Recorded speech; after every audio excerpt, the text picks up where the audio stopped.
There's a 2,000-year-old Egyptian temple sitting in the middle of Madrid. And that's not even the most surprising thing about this city. Let's see what Madrid's been hiding.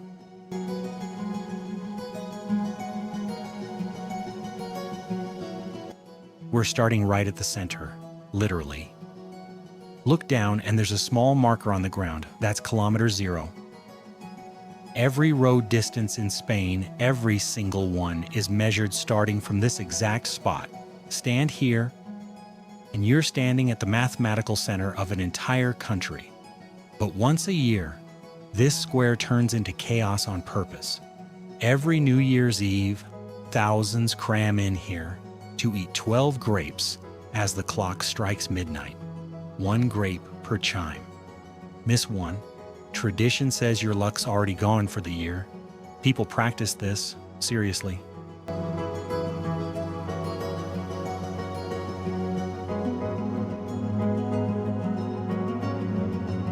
A short flight south and the mood changes completely.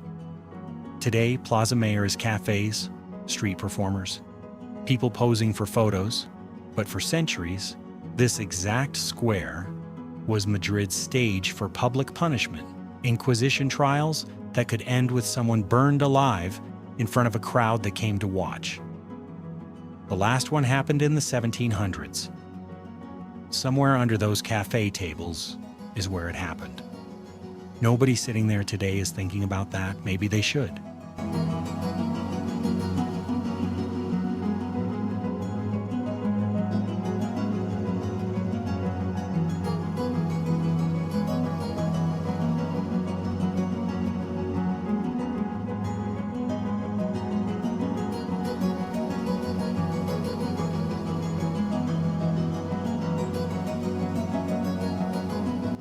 Just ahead, the Royal Palace.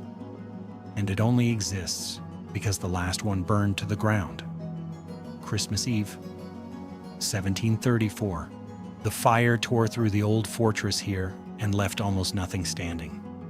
So the king rebuilt from scratch. Bigger and in solid stone this time, so fire could never take it again. What you're looking at now is the result. The largest functioning royal palace in Western Europe, over 3,000 rooms. And here's the strange part. Nobody actually lives here. The royal family uses it only for state ceremonies. 3,000 rooms, and it's basically empty most days.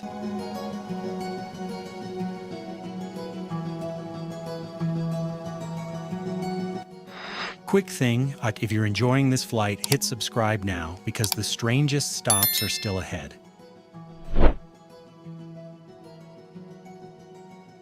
Look closely, and this street feels too straight, too modern for a city this old. That's because it is.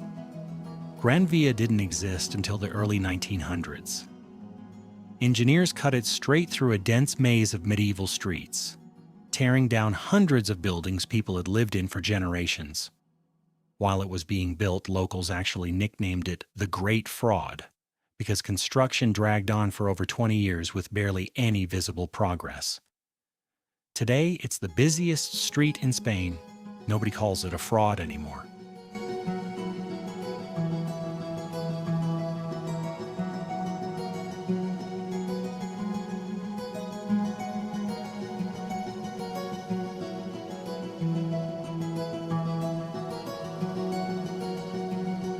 Below us, Retiro Park.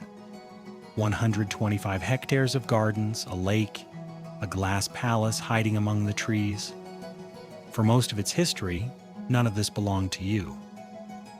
It was a private royal garden, built purely for kings to relax in, completely closed to the public. That only changed in 1868, when a revolution forced the Queen into exile, and the park was thrown open to the city almost overnight. It's been packed with locals ever since. Proof that sometimes revolutions give you a park.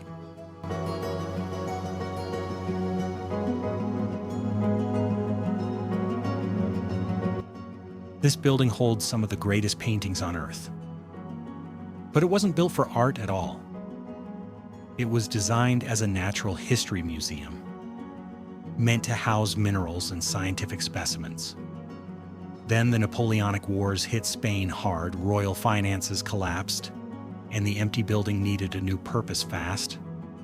The royal art collection moved in instead, one war, one budget crisis, and Spain accidentally created one of the world's greatest museums.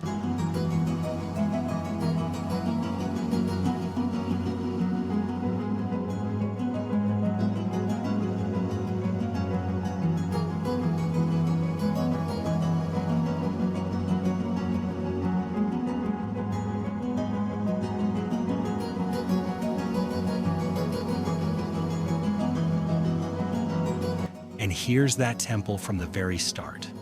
It's real. Over 2,000 years old.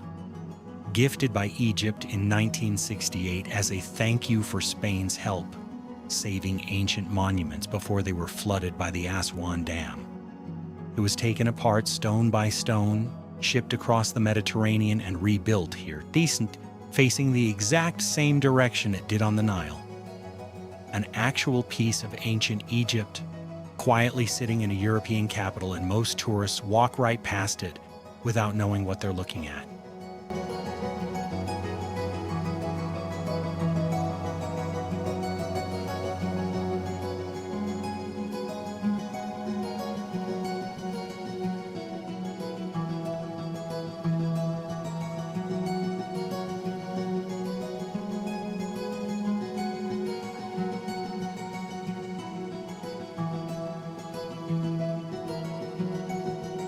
And this is where the story flips.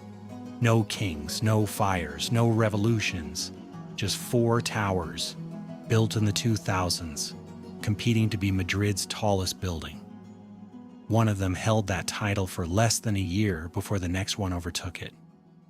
A city that spent centuries obsessed with its past, ending on a skyline that's obsessed with height instead.